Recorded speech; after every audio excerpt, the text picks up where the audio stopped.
Hello everybody, you're welcome back again to the Reggae Appreciation Society. In the world of music, the reggae genre is the most spiritually inclined and is loaded with ethereal characters from the likes of the fiery Peter Tosh, the pious Ras Michael, down to the quiet and mysterious recluse that was Augustus Pablo. Roots Reggae is essentially spiritual protest music dominated by the Rastafarian faith since its evolution in the late 1960s.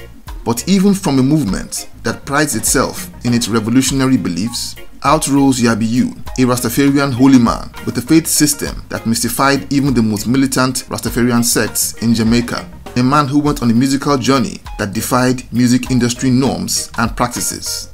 Unlike your usual Rastafarian who believes in the divinity of Haile Selassie, Yabby You was a devout Christian who proudly wore his dreadlocks and considered himself a Nazarite like Samson in the Bible. He was always in fierce disagreement with his Rasta brethren over his principles and was given the nickname Jesus Dread.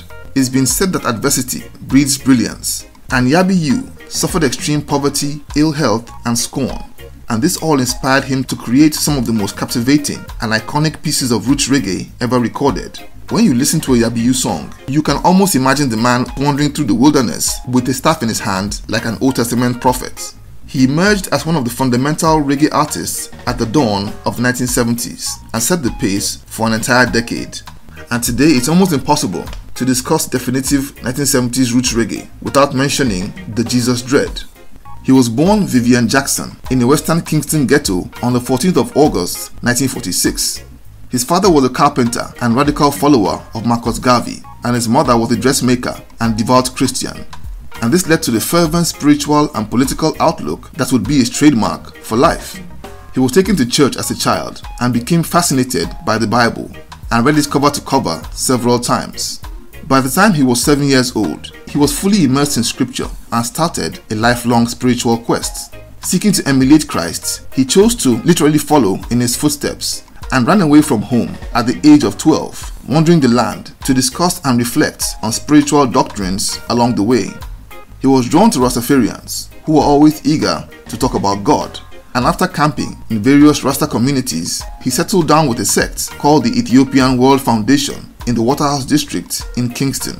While he was there, he became friendly with a member of the Scatterlights band named Lloyd Brevet, who was also a follower of the group. This friendship sparked his interest in becoming a musician. Though just a wee teenager, he was very feisty and opinionated, and often entered into epic debates with his brethren regarding his belief that his Rastafarian path was through Jesus and that Selassie wasn't God. He was given the nickname Jesus Dread out of spite, but it became a tag that he would wear with pride. Because he wasn't going to school, the Rastas chose to teach him a trade, and one of them taught him how to mold metal. To earn money, he applied those skills at a metal foundry also in the Waterhouse district and began working in the furnace. But after a while, he fell ill, and it was discovered that the fumes from the furnace had damaged his lungs and caused all sorts of health issues in his body by the time he was 17. Unable to continue working at the foundry, he began to hustle in the streets and survived by giving betting tips at the racetracks. But in his spare time, he wrote songs and began to practice along with a close friend who was also living in Trenchtown. But by 1969, Yabby You and his friend Ralph linked up with another youngster named Alric Forbes, who had just moved to Trenchtown from the country to break into the music business in Kingston, and they formed a trio called the Prophets. It was that period that young Vivian had a strange spiritual encounter that kickstarted the musical side of his spiritual journey. One night after a lengthy heated argument with some Rastas over Selassie's divinity, the Rastas mysteriously fell asleep and a heavy thunderstorm started almost immediately. He fell into a trance and had a vision of angels singing to him, "Be you, Yabby You," over and over. He took this as a sign from God that his music would now be the new hymns for a modern world, but would be printed on vinyl or wax instead of scrolls. He didn't have the money to pay studios for recording sessions, so he was forced to return to the metal foundry despite the obvious risks to his health, and he spent 2 years working there, raising the money to afford just one reel of tape and just 30 minutes of session time at Dynamic Studios. Almost as proof of his divine mission, he was miraculously able to convince Jamaica's greatest instrumentalists to back him up in the studio for free. He got Wailers bassist Aston Barrett, Burning Spears drummer Leroy Horsemouth Wallace, and ace guitarist Earl China Smith into the studio with himself as the producer despite having absolutely no experience.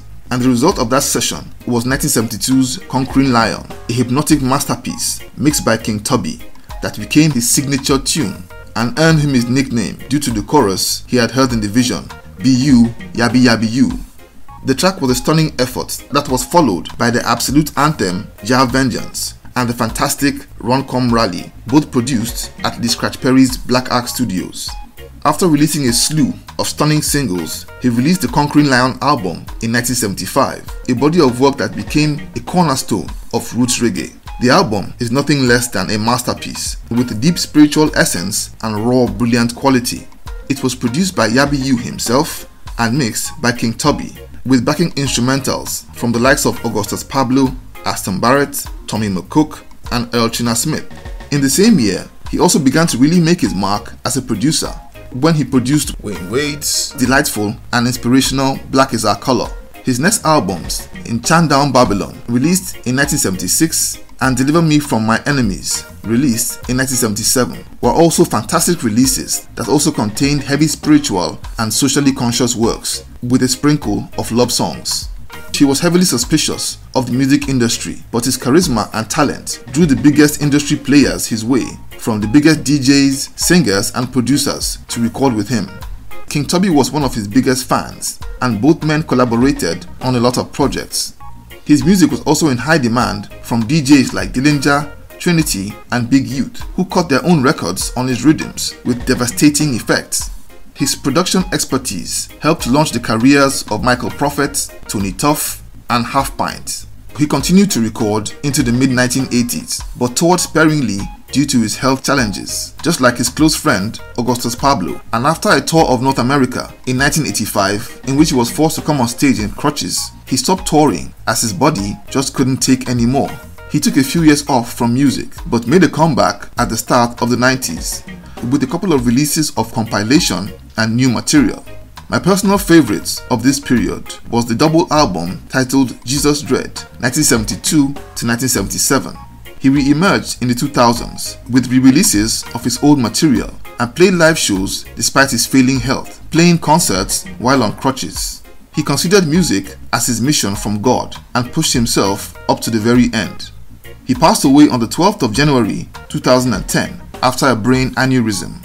As at the time of his death, not too many reggae fans outside of the core Roots Reggae fan base knew much about Yabby You, or the magnificent treasure trove of spiritual sound that he had left behind. To Roots Reggae purists, he is regarded as one of the greatest reggae artists of all time. For almost 40 years, he crafted some of the most dynamic and compelling music of our time. Despite struggling with chronic ill health, Rastas aggressively opposed to his Jesus Dread philosophies and music industry pirates. But he never wavered and kept on doing what he felt was his divine mission up until the very end. He is truly one of reggae's most uncelebrated heroes, but it's comforting to know that he is finally getting the credit and the mass recognition almost 13 years after his death, and is winning millions of new fans from the younger generation who are absorbing his voice, message and sound. Something I believe that Yabby You would have considered a bigger victory than mere commercial success. So there you have it. Thank you for watching the video today. Please leave a like, subscribe, and until next time, Jah bless.